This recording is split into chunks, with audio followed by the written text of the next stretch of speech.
예, 오늘의 시황 브리핑 시작하겠습니다. 일단 트럼프하고 베센트하고 결이 살짝 다른 발언이 나왔죠. 뭐 트럼프는 시진핑하고 통화했다고 이야기하지만 베센트 같은 경우는 시진핑하고 통화는 했는지 여부를 알지 못한다. 그리고 이제 최근에 IMF 회의 중에 중국 측과 접촉은 했는데 관세 이야기는 없었다. 이렇게 이제 발언을 하면서 미중 간의 관세 협상 기대감을 살짝 낮추는 그런 이유로 작동을 했고요. 그리고 또 모건 스탠리가 반도체 가격 상승 일시적이다, 뭐 빙산이 온다, 뭐 이런 식으로 표현을 하면서 관세, 지정학적 문제 등으로 수요가 감소할 가능성이 있다. 또 이렇게 이제 언급을 했죠. 그래서 수요 감소면 결국에는 가격이 다시 떨어질 수 있다라는 것을 의미하는 거잖아요. 그래서 이런 부분들이 또 반도체주를 또 끌어내리는 그런 역할을 했고요. 그리고 수급에서는 외국인들이 다시 매도.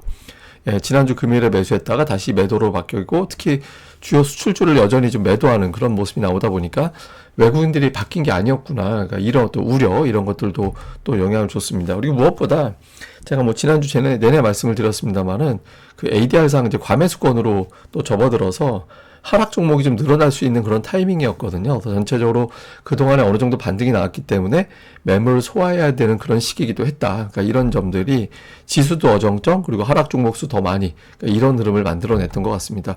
뭐 코스피 지수는 지수 자체는 괜찮았어요. 그러니까 뭐 대형주 지수 올라가고 중형주 지수도 올라가긴 했는데 소형주 지수가 마이너스가 났잖아요. 뭐 제가 이제 대중소 지수 비교해드렸습니다만 소형업종 지수 같은 경우는 연고점 정도까지 올라와 있는 상태였거든요. 그래서 이 연고점 돌파해서 연중 최고치 돌파하려면 뭔가 좀 강력한 어떤 메시지가 나와야 되는데 그런 게 나온 건 없다. 그래서 이 자리에서는 좀 매물 소화해야 되지 않나? 그러니까 이런 판단이 좀 있었던 것 같고, 코스닥 같은 경우도 뭐 계속 올라오긴 했는데 특히 시가총액 최상단 업종 또는 종목수가 많은 업종, 그게 각각 제약바이오와 반도체인데 이쪽에서 또 노이즈가 이제 나오다 보니까 이 161선 안착까지 하기에는 뭔가 좀 강력한 한 방이 또 필요한 것 같다. 여기서 좀 쉬어가야 될 것 같다.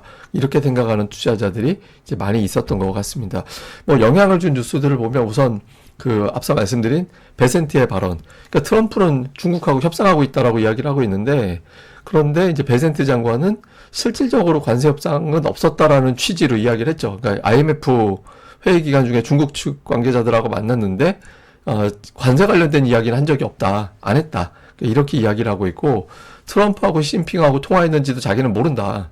그러면서 뭐 매우 좋은 관계 유지하고 있다라고 얘기하고 있는데, 트럼프도 사실은 시진핑하고 언제 통화했는지에 대해서 확인을 안 해주고 있잖아요. 예를 들어서 뭐 관세 부과하기 전에 통화한 걸 지금 통화했다고 얘기하는 거일 수도 있어서 그럼 언제 통화했냐라고 물어보는데 그런 이야기에 대해서는 구체적으로 답변을 안 하고 있죠. 그래서 저 중국하고 협상되고 있다라는 게 좀 과장된 건가? 이렇게 생각하면서 조금 이제 투자들이 자신감이 좀 낮아지는 그런 이유가 됐고, 또 이제 모건 스탠리가 맨날 저래요. 맨날 뭐가 온대요. 예, 빙산이 오고 있다고, 지난번에 겨울이 오고 있다고 얘기했는데 겨울이 잠깐 오다가 도로 가버렸죠. 봄이 와버렸죠, 바로. 이번에 또 이제 위험이 온다고, 이 최근 들어서 관세라든가 이런 것들, 그 다음에 지정학 문제 등등이 겹치면서 가격이 떨어질 거다. 최근에 반도체 가격 상승은 일시적이다. 또 이런 어떤 주장을 하면서 반도체 관련주에 또 영향을 주는 그런 이슈가 됐고, 또 오늘 제약바이오 많이 빠졌잖아요. 그 오름 테라퓨틱이 그 유방암 관련된 치료제 임상 실험을 하다가 이게 좀 일부 환자에서 좀 문제가 있었거든요. 그래서 이거는 안정성 문제 때문에 임상을 중단해야겠다. 그러니까 이렇게 이제 공지를 하면서 이 소식에 이제 하한가를 갖고, 이게 제약바이오가 확실히 그 꿈만 가지고 투자하기는 애매하구나라고 이제 투자들이 느끼면서 제약바이오주들이 대거 좀 하락을 했고, 그 영향으로 코스닥 지수가 좀 낙폭이 커지는 그런 이유로 작동을 했던 것 같습니다. 근데 이게 그런 것도 있지만 지금 위치 자체가 좀 부담이 되긴 해요. 그러니까 제가 뭐 지난주부터 계속 설명드린 게 이번 주 되면 아마 상승 종목수가 많기는 어려울 것 같다. 뭐 지수는 지수하고는 별개로 좀 상승 종목이 이전같이 연속적으로 많이 나오기는 어려울 것 같다라고 말씀드렸던 게, 이제 ADR이 120 넘어가면, 이게 ADR은 이 최근 20일 동안의 상승 종목수 나누기 20일 동안의 하락 종목수, 이렇게 해서 이게 이제 100이 되면 딱 상승 종목 하락 종목수가 비슷했다라고 보면 되고, 120이다라고 그러면 거의 매일 20% 정도 상승 종목이 더 많았다, 이렇게 보는 건데, 이게 120 넘어가면 시장에서 더 올라가기는 조금 애매한 그런 상황이 되거든요. 그래서 이제 지금 뭐 이게 지수를 의미하는 건 아니기 때문에 지수가 어떻게 될지 모르지만 종목들별로는 이제 매물이 나올 만한 타이밍에 이런 어떤 제약바이오, 반도체 관련된 뉴스가 나오면서 이제 시장이 밀리는 그런 이유로 작동을 했던 것 같습니다. 코스피는 뭐 시가총액 6위 중에서 하이닉스 빼고는 5개가 올라가서 지수 자체는 괜찮은 모습을 보이긴 했죠. 근데 이제 중소형주가 좀 많이 빠진 편이었고, 코스닥도 탑 10에서 상승 하락 종목수 비율은 비슷했어요. 그런데 이제 알테오젠이라든가 아니면은 뭐 리가켄 바이오라든가 뭐 하여튼 이런 어떤 대형 제약 바이오주들이 좀 밀리면서 앞서 말씀드렸던 이제 제약주에 대한 어떤 리스크를 일부 좀 반영을 했고, 이게 코스닥 지수의 낙폭을 조금 더 키우는 이제 그런 이유로 작동을 했던 것 같습니다. 자, 수급에서는 뭐 외국인들이 오늘 뭐 많이 판 건 아니에요.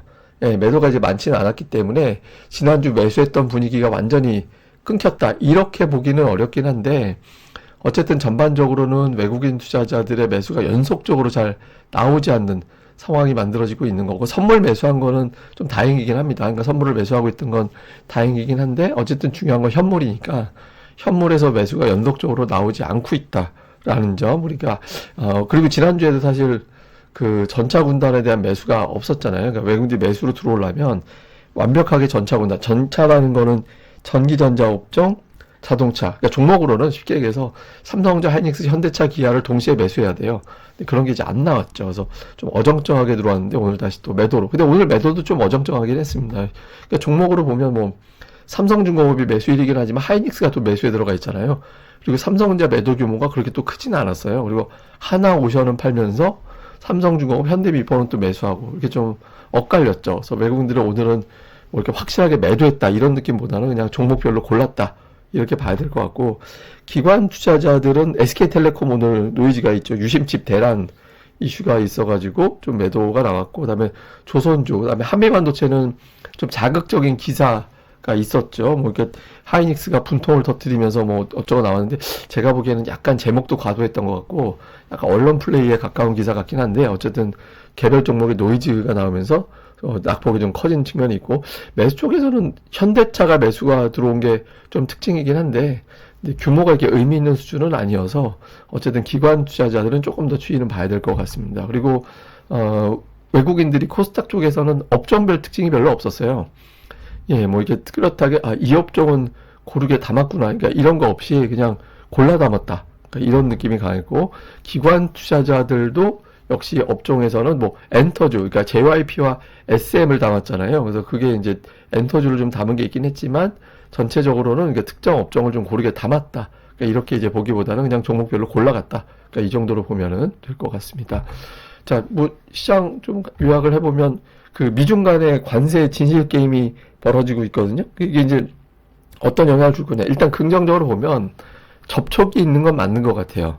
예, 접촉이 있는 건 맞는 것 같은데, 그 접촉이 결정권을 어느 정도 갖고 있거나 아니면 결정권 바로 전 단계 사람들의 접촉으로 만들어지는 것 같지는 않고, 흔히 말하는 그냥 물밑 접촉. 예, 한번 만날까? 도대체 원하는 게 뭔데? 뭐, 요 정도 물어보는 거 정도 수준? 그 정도인 것 같아요. 그러니까 시장에서는 너무 과도하게 기대를 걸어서 올라간다라면 그만큼은 되돌리기 쉬운 그런 국면이다, 이렇게 봐야 되고, 또 반대로 전혀 접촉이 없는 건 아니라서 터무니없이 또 연속적으로 빠질 건 아닌 것 같고, 좀 어정쩡하게 그때그때 뉴스마다 좀 엇갈릴 것 같고요. 그 다음에 이제 빅테크 실적이 또 2차로 나오죠. 일단 알파벳하고 테슬라 나왔는데, 이제 또 다른 종목군들이 이번 주에 또 발표가 나오잖아요. 엔비디아 이제 빼놓고는 실적을 어느 정도 보게 될 텐데, 그러니까 빅테크 종목군들의 주가가 어떻게 되는지, 특히 이제 공매도가 많았던 종목군들, 뭐 테슬라, 엔비디아, 애플이죠. 그러니까 이런 종목군들의 추이. 그 다음에 반도체하고 바이오가 일단 노이즈가 생겼죠. 그러니까 모건 스탠리, 그다음에 이제 또 그 임상실험 중단 관련된 뉴스. 그러니까 이게 좀 셀 때는 하루 반이면 보통 반영되고 바로 들어오거든요, 매수가.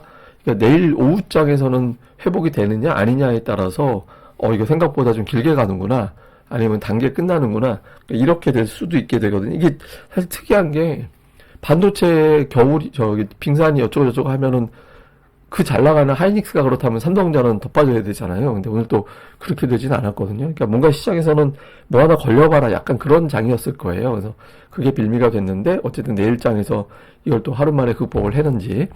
그 다음에 이제 양시장이 가격 부담이 좀 있는 구간, 제가 앞서 말씀드렸던 대로 ADR이 좀 높은 구간이라서, 예, 그 부분에 대한 부담이 좀 있거든요. 그래서 이걸 좀 해소시켜주는 이제 그런 어떤 상황이 생겨야 돼서, 사실 단기로 보면 매물 소화가 좀 진행될 가능성이 있거든요. 그래서 종목들별로 이전같이 그러니까 뭐 상승 종목이 많은 날이 연속적으로 나오기는 좀 쉽지 않을 가능성도 있습니다. 그래서 좀 제가 뭐 계속 차별화 장세 말씀드렸잖아요. 그래서 약간 이제 고비가 될 것 같다고 해서 종목별로 수급을 좀 엄밀하게 더 따져봐야 되는 그런 상황으로 보면 될 것 같습니다.